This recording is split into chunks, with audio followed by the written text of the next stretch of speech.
नमस्कार साथियों, स्वागत है आपका क्वालिटी जीएस क्लासेस में। आज हम लोग शुरू करने जा रहे हैं संग्राम बैच। जैसा कि प्रीवियस लेक्चर में हम लोगों ने डिस्कस किया था संग्राम बैच के बारे में, इस बैच में हम लोग क्या क्या इंक्लूड करेंगे। तो संग्राम बैच एक पीटी क्रैश कोर्स का बैच है जो कि आपका 71th बीपीएससी के लिए शुरू किया जा रहा है। 71th जो बीपीएससी का नोटिफिकेशन आपको रिलीज हुआ है, जो कि जारी किया गया आयोग द्वारा, उसी के रिगार्डिंग यह बैच है। पूरा पीटी क्रैश कोर्स का यह आपको बैच होगा जिसमें पूरे जीएस कोर्स इंक्लूड किए जाएंगे और एमसीक्यू सीरीज भी इंक्लूड किए जाएंगे, पीवाईक्यू भी इंक्लूड किए जाएंगे और डिफरेंट जो जनरल मेंटल एबिलिटी है, रीजनिंग का कोर्स है, वो सारे कोर्स आपको इंक्लूड किए जाएंगे जो पीटी क्रैश कोर्स के लिए इंपॉर्टेंट हो, जो पीटी प्रीलिम्स के लिए इंपॉर्टेंट हो, बीपीएससी के लिए स्पेसिफिक।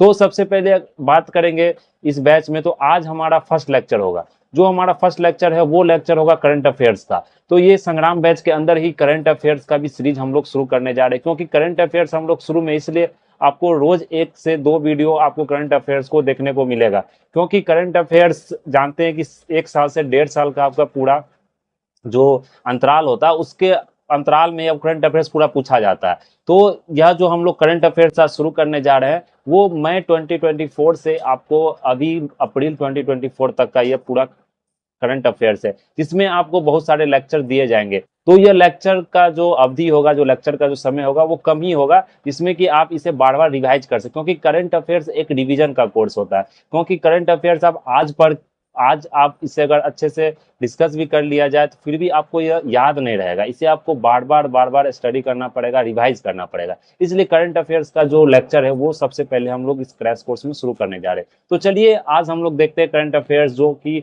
हमारा क्या इस कोर्स का जो करंट अफेयर्स का क्या हमारा मतलब स्ट्रेटजी होगा, किस तरह से हम इस कोर्स को आगे बढ़ेंगे। तो सबसे पहले करंट अफेयर्स की अगर हम बात करें यहाँ पर, तो ये एक संग्राम बैच है जिसमें कि आप जानते हैं पीटी क्रैश कोर्स हो गया, आपका एमसीक्यू का सीरीज हो गया और यह करंट अफेयर्स का आपका कोर्स हो गया। तो अगर सबसे पहले हम बात करें करंट अफेयर्स के, ये मई 2024 से अप्रैल 2025 का यह पूरा सीरीज है। अगर यहाँ कंटेंट की बात करें तो चैप्टर कौन कौन से डिस्कस किए जाएंगे, हु व्हाट एंड वेयर। तो इसमें हु व्हाट एंड वेयर में क्या होगा, आपका जो भी जितने भी नेशनल इंटरनेशनल ऑर्गेनाइजेशन है, चाहे वो नेशनल ऑर्गेनाइजेशन हो चाहे वो इंटरनेशनल ऑर्गेनाइजेशन हो, तो ये जो दोनों ऑर्गेनाइजेशन है, तो इसमें आप जानते हैं कि जो बॉडीज होता है, जो इंटरनेशनल ऑर्गेनाइजेशन का जो इंपॉर्टेंट बॉडी होता है, चाहे वो WHO के बारे में बात हो, चाहे यूनिसेफ के बारे में बात हो, चाहे वो डिफरेंट यूएन बॉडीज के बारे में बात हो, जिसमें कि इंडिया का भी रिप्रेजेंटेशन होता है, इंडिया का भी उसमें भागीदारी होता है। तो वो सारा बॉडी जो इंडिया के स्ट्रेटजी, इंडिया के नेशनल इंपॉर्टेंस को अफेक्ट करता है, तो वो सारे बॉडीज का जो जितने भी चेयरमैन होते हैं, चाहे वो रिप्रेजेंटेटिव हो, चाहे चेयरमैन हो, चाहे वाइस राय हो, तो इस तरह से जो भी प्रमुख मतलब जो ग्रेट पर्सनैलिटीज होते हैं, जो पर्सनैलिटीज को रिप्रेजेंट करते हैं, उनका नाम आपको याद रखना है। नेशनल में भी वही चीज हो गया, जैसे आरबीआई का हो गया, एसबीआई का हो गया, चाहे डिफरेंट जो बॉडीज है, जो चाहे वो गवर्नमेंट बॉडीज है या सेमी गवर्नमेंट बॉडी है, चाहे एलआईसी हो, चाहे डिफरेंट टाइप के बॉडीज हो। तो ये आपको हु व्हाट एंड वेयर, इसमें आपको मेनली जो फैक्ट्स याद रखने होंगे वो नेम के रिगार्डिंग याद रखे होंगे, कौन कौन से आपको चेयरमैन है, कौन कौन से चीफ है, कौन कौन से सेक्रेटरी हैं। तो इस तरह के चीजें इसमें आपको पढ़नी होगी। बाकी जैसे मोदी कैबिनेट की बात करें, सेकंड में मोदी कैबिनेट, तो इसमें जो 2024 में इलेक्शन हुआ था, जो 18वीं लोकसभा का इलेक्शन था, उसमें कौन कौन से कैबिनेट में कौन कौन से मिनिस्टर्स को इंक्लूड किया गया, किनको कौन सा पद दिया गया है, कौन सा स्टेटस दिया गया, वो इसमें आपको देखने को मिलेगा। फिर अगर देखें capital of the states, governor, chief minister, फिर high courts of India, countries of the world, first in India and world, ये फर्स्ट वाला जो है ये इंपॉर्टेंट हो जाता है आपका पीटी के लिए। पहले क्या होता था कि जो अगर हम पीटी का जो करंट अफेयर्स की बात करें, तो सबसे पहले आप करंट अफेयर्स यहाँ समझ ले। करंट अफेयर्स हम इसमें कौन किस तरह से आपको यहाँ पर डिस्कस कराया जाएगा। तो सबसे पहले करंट अफेयर्स की अगर बात करें तो आपने 68th अगर बीपीएससी का प्रीलिम्स का क्वेश्चन देखे, 68 65 मतलब 68 से पहले का देखे, उसमें क्या होता था, करंट अफेयर्स आपको वन लाइनर पर ज्यादा फोकस किया जाता था। फिर एकाएक क्या हुआ कि 69 70 में, 69th में मेनली, 68 69th में क्या हुआ कि जो 68 और 69 था, उसका जो करंट अफेयर्स का जो पार्ट था वो थोड़ा सा यूपीएससी के पैटर्न पर थोड़ा सा उसे लाया गया था। उसमें वन लाइनर भी था, स्टेटमेंट बेस्ड भी क्वेश्चन था जैसे यूपीएससी में पूछा जाता, और डिफरेंट जैसे टेक्नोलॉजी के बारे में पूछा गया था स्टेटमेंट बेस्ड, चाहे इकोनॉमी का क्वेश्चन हो चाहे ज्योग्राफी का क्वेश्चन हो। फिर 17 बीपीएससी में बीपीएससी ने आयोग ने क्या चेंज किया, एक सरप्राइजिंग एलिमेंट लाया कि इसमें भी आपको वन लाइनर टाइप क्वेश्चन दिया गया था, चाहे वो किसी भी सब्जेक्ट के रिगार्डिंग हो, जीएस के रिगार्डिंग हो, चाहे करंट अफेयर्स के रिगार्डिंग हो। तो हम लोग का जो प्रिपरेशन यहाँ पर होगा, तो इस तरह से प्रिपरेशन नहीं होगा कि कि क्या हम लोग शुरू कर दें, मतलब स्ट्रेटजी जो हम लोग का प्रिपरेशन का स्ट्रेटजी होगा इस तरह से नहीं होगा कि सिर्फ स्टेटमेंट और सिर्फ कंसेप्ट देखे, फैक्ट भी आपको देखना, फैक्चुअल इन्फॉर्मेशन भी आपको याद रखना पड़ेगा। क्योंकि जो फैक्चुअल इन्फॉर्मेशन आपको इसलिए याद रखना पड़ेगा कि 17th बीपीएससी में फैक्चुअल बहुत ज्यादा पूछा गया था। अब बहुत सारे स्टूडेंट्स ने क्या किए थे, क्योंकि आयोग ने यह चीज बता दिया था कि जो करंट अफेयर्स का जो ये आयोग ने यह चीज बता दिया था कि जो करंट अफेयर्स का जो मतलब या क्वेश्चन का जो पैटर्न होगा, उन्होंने बोला था कि वो पूरा मतलब रिजेंबल करेगा या थोड़ा सा मतलब आपको यूपीएससी पैटर्न पर दिया जाएगा। लेकिन ये ऐसा नहीं हुआ। पूरा सरप्राइजिंग एलिमेंट देखे तो क्वेश्चन वन लाइनर टाइप से था, जो कि ग्रुप बी सी डी जो डिफरेंट एग्जाम्स एसएससी के या ग्रुप डी के उस तरह के क्वेश्चंस को सेट किया गया था। तो यह एक मतलब यूपीएससी या बीपीएससी आप दे रहे हैं, स्टेट पीसीएस दे रहे हैं, तो ये एक उम्मीद रहता है कि क्वेश्चंस आपको एक ऑफिसर लेवल या एक बोल सकते हैं कंसेप्चुअल लेवल पूछा जा सकता है।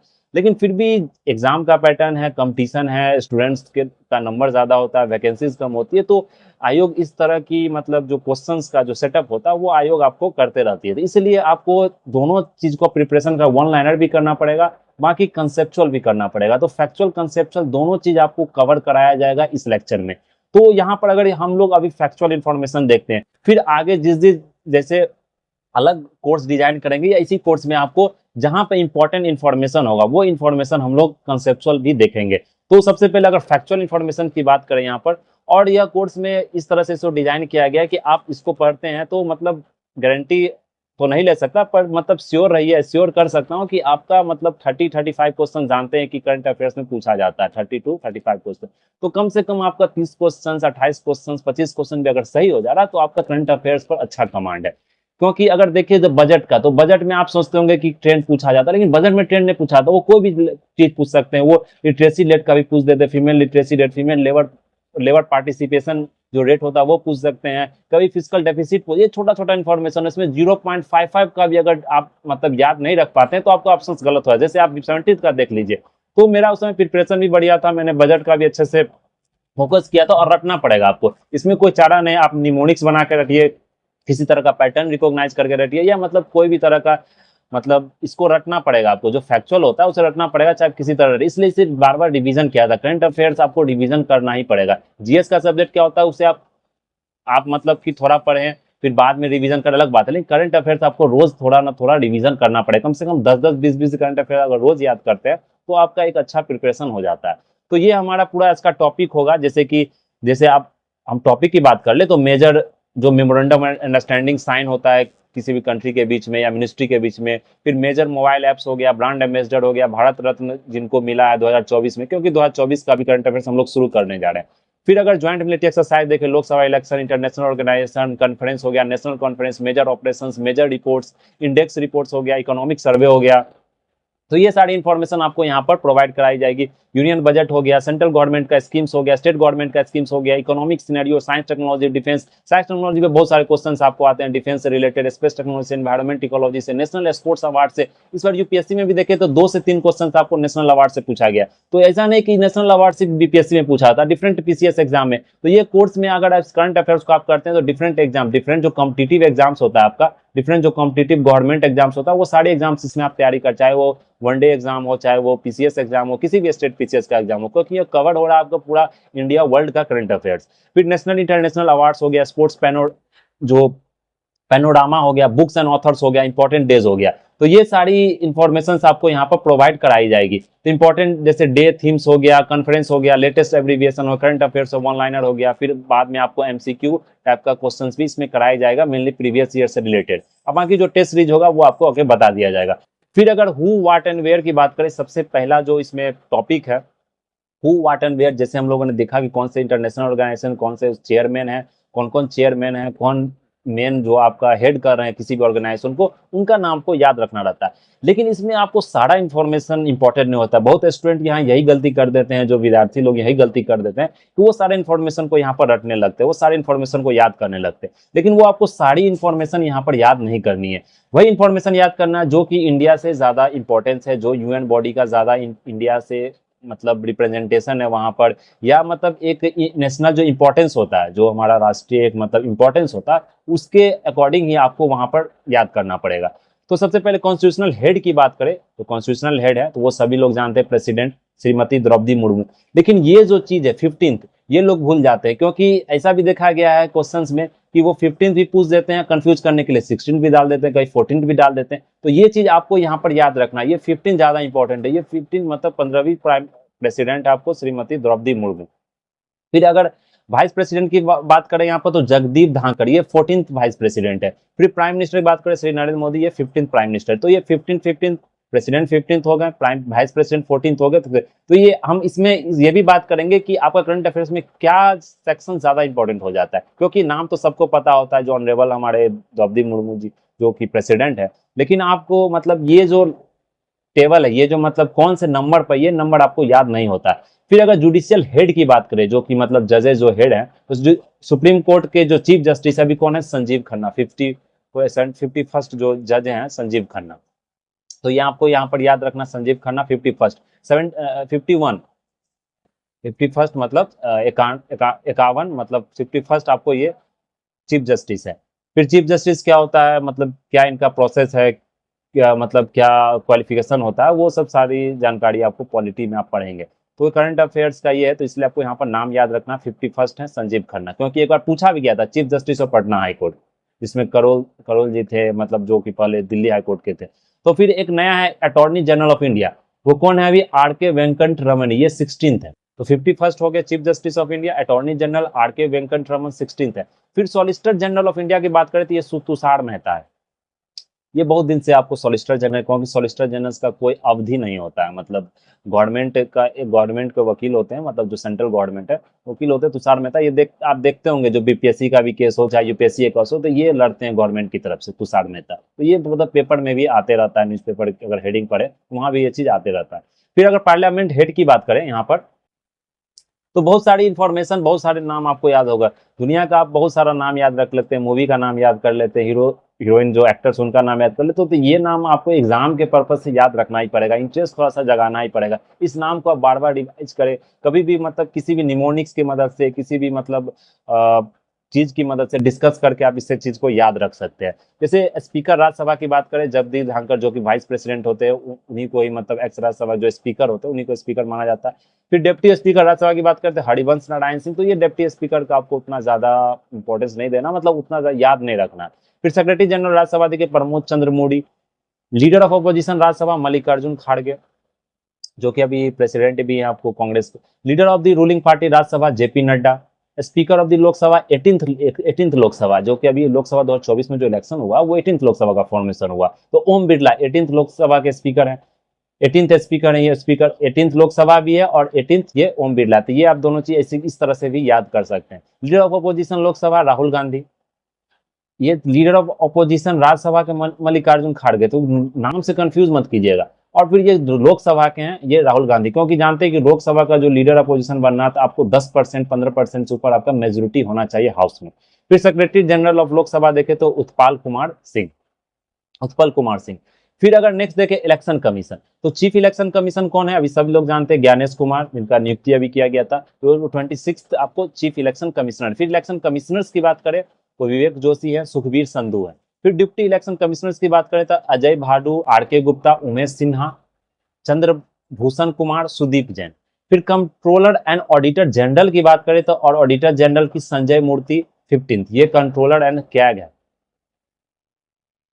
कैग के मतलब मेंबर है, मतलब कैग के जो हेड कर रहे हैं कौन है ये, आपको संजय मूर्ति 15th नंबर, मतलब 15वीं आपको क्या गई है। तो ये आपको ध्यान रखना है। तो ये सब जो इंपॉर्टेंट बॉडीज है वो आपको, जो सरकारी बॉडीज है, जो कॉन्स्टिट्यूशनल बॉडी है, उनके हेड को तो कम से कम नाम आपको याद रखना पड़ेगा। और आप पीसीएस के स्टूडेंट है, यूपीएससी के स्टूडेंट है, तो ये आपको मतलब आपका हक बनता है कि आप इसको याद रखें, क्योंकि इसी से आपका एग्जाम क्लियर होगा, इसमें कोई चारा नहीं है, कोई इफ एंड बट नहीं है।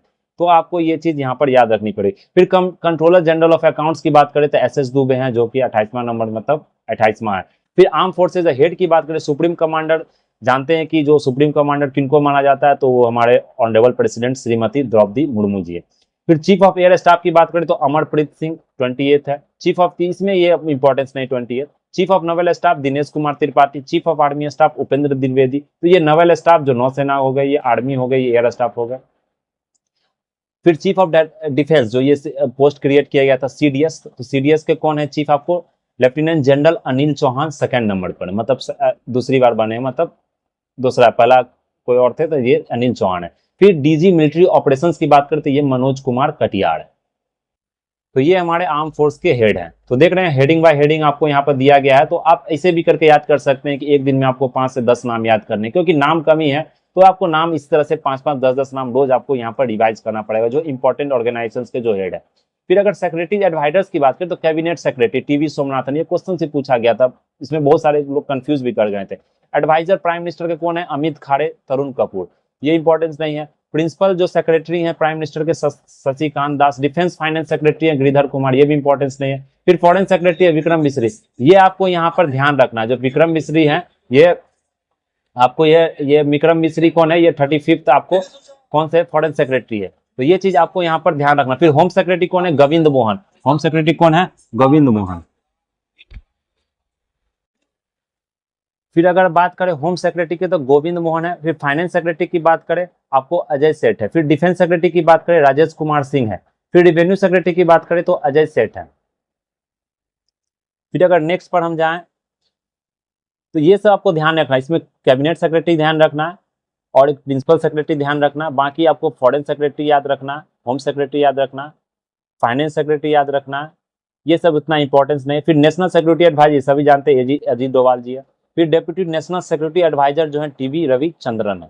फिर चीफ इकोनॉमिक एडवाइजर कौन है? अनंत नागेश्वरम है। कम से कम आप नाम को 2 से 4 बार भी अगर रिवाइज करते हैं तो क्या होता है कि एग्जाम में जब ऑप्शंस आता है, जो 4 ऑप्शंस आपको 5 ऑप्शंस दिए जाते हैं, तो उसमें आपको नाम देखते ही आपको याद पड़ जाता है, क्लिक कर जाता है दिमाग में, हाँ ये नाम मैंने पढ़ा है। तो इससे क्या होता है कि 50% चांस होता है कि आप उस क्वेश्चन को सही सॉल्व कर सकते हैं। ये मतलब मैंने भी देखा है, अगर आप कहीं पढ़े तो आपको याद रहा, हाँ कहीं ना कहीं इनका नाम सुना है। तो इस तरह से क्वेश्चंस को भी किया, क्योंकि 100% किसी स्टूडेंट को नहीं आता है। आप 30-40% ही कंपटीशन एग्जाम में आप सॉल्व कर पाते, बाकी आपको जो एजुकेटेड गेस होता है, मतलब आपने जो पढ़ा है पिछला जितना इन्फॉर्मेशन, उसी इन्फॉर्मेशन को आपको निचोड़ के निकालना पड़ता है उसमें, उसी इन्फॉर्मेशन से कुछ ना कुछ आपको तुक्का भी लगाना पड़ता है। तो एक एजुकेटेड तुक्का होता है, मतलब कि ऐसा नहीं कि आप अपने मन से कोई भी ऑप्शंस को लगा दे, ABCD मार्क कर दे, नहीं, उसमें भी आपको नॉलेज के बेसिस पर लगाना पड़ता है। तो यही नॉलेज बेसिस होता है जो आपने पीछे पढ़ा होगा, इसलिए रिवीजन बहुत जरूरी होता है। फिर प्रिंसिपल साइंटिफिक एडवाइजर की बात करें तो कौन कौन है? अजय कुमार सूद। फिर अगर इंटेलिजेंस एंड इन्वेस्टिगेशन ऑर्गेनाइजेशन से हेड की बात करें तो ये vigilance commissioner CBC Praveen Kumar Srivastava, director CBI Hirala Sumaria. Chief information commissioner कौन है? प्रबल सूद, ये भी आपको मतलब बॉडी है कॉन्स्टिट्यूशन, चीफ इंफॉर्मेशन कमिश्नर प्रबल सूद। हेड इंटेलिजेंस ब्यूरो के कौन कर रहे हैं अभी? Tapan Kumar Deka. Head research and analysis wing के कौन है? Ravi Sinha. DG national investigation agency के हेड कौन है? सदानंद डेट। डायरेक्टर कौन है? Enforcement director. ये जो क्वेश्चन है ईडी का, ये बीपीएससी यूपीएससी में पूछा गया था कि ये बॉडी को किसके अंदर ये बॉडी हेड किया जाता है, ये फाइनेंस मिनिस्टर के द्वारा या होम मिनिस्टर के द्वारा? तो बहुत सारे जो मतलब समझते कि इन्फोर्समेंट वाला चीज है तो ये होम मिनिस्ट्री के अंदर होगा, नहीं, बहुत सारे स्टूडेंट में ये कंफ्यूजन था, मैंने एग्जाम में खुद देखा, लेकिन ये फाइनेंस मिनिस्ट्री के अंदर ये बॉडी आता है, ये आपको यहाँ पर ध्यान रखना है। फिर डीजी नारकोटिक्स कंट्रोल, एनसीबी जो ब्यूरो है, नारकोटिक्स कंट्रोल का जो ब्यूरो है, जो कि मतलब ड्रग्स के चीजों को जो मतलब दिखता, मतलब उसको इन्वेस्टिगेट किया जाता है, ड्रग्स का जो मामला होता है, वो कौन है? उसको जो डीजी है वहां पर अनुराग अनुराग गर्ग। फिर पारा मिलिट्री फोर्सेज हेड की अगर हम बात करें यहाँ पर, तो ये ज्यादा इंपॉर्टेंस नहीं है, मतलब मेनली अगर पीटी की बात करें, इस तरह से क्वेश्चन कभी नहीं पूछा गया। वो ज्यादा आपको चीफ जो नवल स्टाफ थे वो याद रख लेना, सीडीएस के कौन हेड है, कौन मतलब उनको हेड कर रहे हैं, वो याद रख लेना। फिर अगर डीजी सशस्त्र सीमा बल की बात करें तो Amrit Mohan Prasad. DG border security force Daljit Singh Chaudhary. क्योंकि इसे आप पढ़ लीजिएगा, ये आपको पीडीएफ प्रोवाइड करा दिया जाएगा टेलीग्राम चैनल पर, जो कि क्वालिटी जीएस क्लासेस के नाम से है। लेकिन ये जो मतलब अगर इसे 2-3 बार भी आप मतलब पढ़ने में कुछ जाता नहीं है, आप जैसे बहुत सारे रील्स देख रहे हैं या कुछ देख रहे हैं, इससे अच्छा है कि आप इस चीज को 2-3 बार पढ़ ले, 2-3 बार लेक्चर को सुन ले, तो नाम बराबर ये मतलब ऑटोमेटिक याद हो जाता है। तो इसलिए इस चीज को इग्नोर नहीं करे, पढ़ ही दो, ज्यादा बेहतर है, क्योंकि बीपीएससी का पैटर्न बहुत ही अनप्रेडिक्टेबल हो गया आज के समय में। मतलब कभी भी किस तरह का क्वेश्चन पूछा है, जानते हैं कितना हंगामा भी होता है उसके उसके लिए। तो इसलिए आप जितना से ज्यादा पढ़ाई करें, जितना ज्यादा चीजों को रिवाइज करें, तो आपके लिए ज्यादा बेहतर होगा। फिर डीजी सीआरपीएफ की बात करें तो ज्ञानेंद्र प्रताप सिंह है। फिर DG central industrial security force की बात करें तो BS श्रीनिवासन है। फिर डीजी नेशनल सिक्योरिटी गार्ड की बात करें तो वो RS श्रीनिवासन है। Additional director special protection group की बात करें तो आलोक शर्मा है। फिर additional director general ITP Ranjeev Raina की बात, वो कौन है, ITBP जो मतलब Tibetan border force protection force होते हैं, संजीव रैना। फिर नेशनल कैडेट कॉर्प्स के Gurbir Singh. Director general of India Indian coast guard के कौन है, S Pramesh. DG national disaster relief force के डीजी कौन है, पीयूष आनंद। फिर असम राइफल्स के डीजी कौन है, के सत्यनारायण राजू। इतना जो मैच के खिलाड़ी को लोग याद रख लेते हैं, कौन कौन से नाम होता है, सब पूरा देश का नाम याद रहता है, जो वर्ल्ड के ऑस्ट्रेलिया के भी खिलाड़ी, न्यूजीलैंड के खिलाड़ी। इससे अच्छा है कि आप मतलब कि इन करंट अफेयर्स के जितने भी मतलब जो यहाँ पर डीजी हैं या जो हेड कर रहे हैं ऑर्गेनाइजेशन, उनका नाम याद हो, ज़्यादा आपको फायदा, कम से कम एग्जाम तो आपका क्रैक होगा। फिर डीजी रेलवे प्रोटेक्शन फोर्स की बात करें तो मनोज यादव हो गए। फिर होम गार्ड्स की बात करें तो विवेक श्रीवास्तव हो गए। फिर अगर सेक्रेटरी और कमीशन की बात करें तो यहाँ chairman and secretary of commission की बात करें तो चेयरमैन नीति आयोग के कौन है, सब जानते, प्राइम मिनिस्टर नरेंद्र मोदी। तो चेयरमैन आपको हमारे ऑनरेबल प्राइम मिनिस्टर ही होते हैं नीति आयोग के, तो चेयरमैन नीति आयोग के प्राइम मिनिस्टर है। जैसे कि प्लानिंग कमीशन के चेयरमैन भी प्राइम मिनिस्टर होते हैं उस समय, उसे नीति आयोग है, क्योंकि प्लानिंग कमीशन को रिप्लेस करके नीति आयोग बनाया गया। फिर न ये कॉन्स्टिट्यूशनल बॉडी है, not a constitutional body, not a statutory body, ये कॉन्स्टिट्यूशनल बॉडी भी नहीं है और स्टैचुटरी बॉडी भी नहीं। ये भी इंफॉर्मेशन आपको याद रखना है, क्योंकि इससे भी स्टूडेंट बहुत कंफ्यूज करते हैं, उनको लगता है गवर्नमेंट ने फॉर्म किया तो स्टैचुटरी होगा या कॉन्स्टिट्यूशनल तो होगा ही। फिर डिप्टी चेयरमैन की नीति आयोग की बात करें तो सुमन कुमार बेरी है, ये ध्यान रखना, ये भी इंफॉर्मेशन आपके लिए इंपॉर्टेंट है। फिर सीओ नीति आयोग की बात करें तो BBR सुब्रमण्यम है। चेयरमैन की यूपीएससी की बात करें तो प्रीति सुदान है, जो अभी चेंज किया गया था। चेयरमैन 22nd लॉ कमीशन के कौन है, ऋतुराज अवस्थी। फिर chairperson national commission for women की बात करें तो विजय राहतकर है। Chairman national backward class commission की बात करें तो हंसराज गंगाराम अहीर है। Chairman staff selection commission SSC की बात करें तो S गोपाला कृष्णन आपको चेयरमैन है। फिर अगर सेवेंथ पे कमीशन की बात करें तो वो उनके चेयरमैन कौन है, अशोक कुमार माथुर, अशोक कुमार माथुर। फिर चेयरपर्सन लोकपाल की बात करें अजय मनहोराव खानविलकर। फिर चेयरमैन 16 फाइनेंस कमीशन की 2026 से आपको फॉर्म किया जा रहा है 16 फाइनेंस कमीशन के, तो अरविंद पंगड़िया उनके चेयरमैन है। अभी जानते हैं चेयरमैन कौन जो 15 फाइनेंस कमीशन के, तो ये लोग, लेकिन जो आप कमेंट बॉक्स में बताएगा 15 फाइनेंस कमीशन के, ये 16 फाइनेंस कमीशन के कौन है, अरविंद पंगड़िया।